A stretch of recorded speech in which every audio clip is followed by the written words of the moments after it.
Winifred then now pretend she just dey. You go but they do like saying a Christian, whereas she don't get forgiving mind. Hello everyone, welcome back to my YouTube channel. If you have not subscribed, my darling people, please do subscribe and smash the notification bell. Thank you and God bless you. My darling people, my correct people, this video today na about Winifred and Dion Osagie. Their matter, it don't come out again, it don't land for our table. So my people, more see reason this one no, they always they talk and say. People when they carry church put for head, they know they get forgiving mind. They know they get forgiving mind. If you offend them, forget to, they can never forgive you. Even though say that they're still wrong. They always talk am. People when they carry church put for head, just forget them. Forget them. They no get, you know what they call one half forgiveness like this, they no get. They know they get forgiving mind.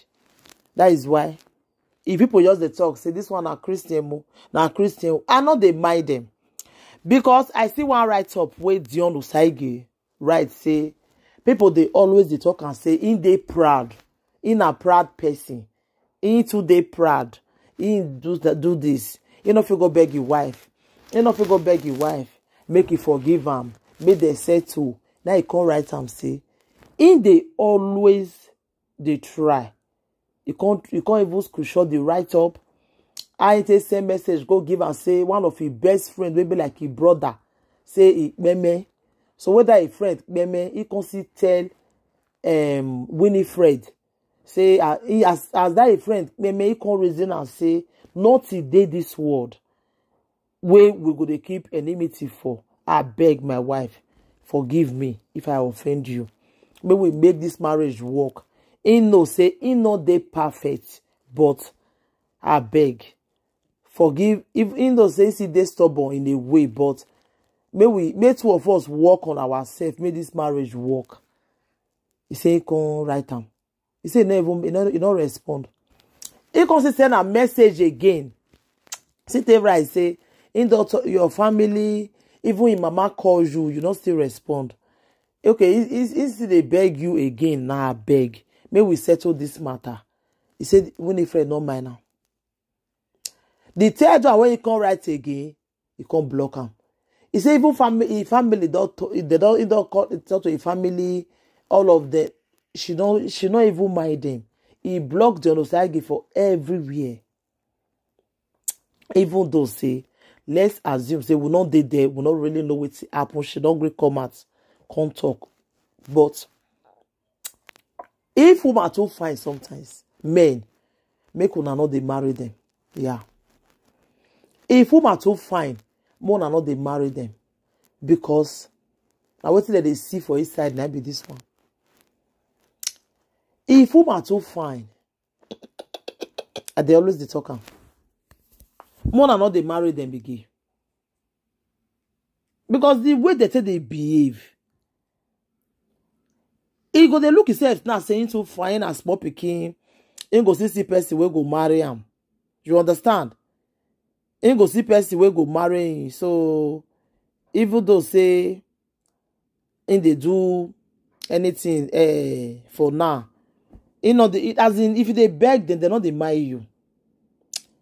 For Winifred, my nine too fine. Because they bleaching too fine. Like, no matter who that as in, Dion Osagie, then they look like local person now to them. Because she don't they chill with the big boys now. You know, when I first say, can't no one call celebrate her for a birthday, I felt that I hear no say this girl. It don't go far. Dion Osagie, my brother. Only the advice when I just get for you, say you don't try, make the marriage work, you don't work. My brother, just move on. Move on.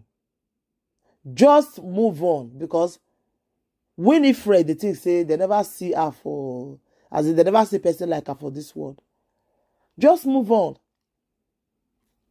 Now let that advice I just get for you. Because the marriage, it not go work. Because as far as say you don't beg her like this, you don't mind you. I'll put the right of moon and see him. Just move on, my brother. So just talk for them. Say, you don't move on. Just move on. You go if you want marry again, not marry woman wey too fine, I beg. Even as so you see before man. If man too fine, if you marry them too, now so wahala the day for house. Now so wahala the day too. You go they look yourself saying too fine. Ain't too fine. Ain't too much. You understand? And a woman, if you want marry again, any woman whereby they preach say too nice, as in a Bible reader, God call no mind them. Oh. No just mind them because they know they practice what they teach. Yeah. They know they get forgiving mind. Even for friends, so for husband, oh, they can follow you there as they keep enmity with you. People will call themselves Christian. They know they get forgiving mind. They know whether you they exist. See Winifred, they go come and they preach. People where they follow her, let me even blame her because I know if you sit down now they wash person will not get forgiving mind. God forbid bad thing. What did he do? What did he do? This one and I beating all day, nothing. You overcome they using direct, they talk. Just go straight to the point. Just talk the way it be. Then Osagie, you go see better woman will go marry you. Just keep this advice. You will see better woman. Woman just there now where one because of you. You did there they cry for one person when I will send you. Winifred, no just as in he no just get forgiving mind at all. He no just get forgiving mind. He no just get. I pity for the person who want to enter Winifred again. You understand? Although we know that they will not really know what will happen, but as I don't see beg you rich, you for still forgive them. You for still forgive them. Make the marriage work. You by yours they do like say you be Christian, you be this. If you are too fine, I don't marry them. Because I might now she see young. She go see guy we go marry him. She go see big guy we go marry him. She want chill with the big boys now. My brother, Dion Osagie, move on. Move on, you don't try. We don't see him.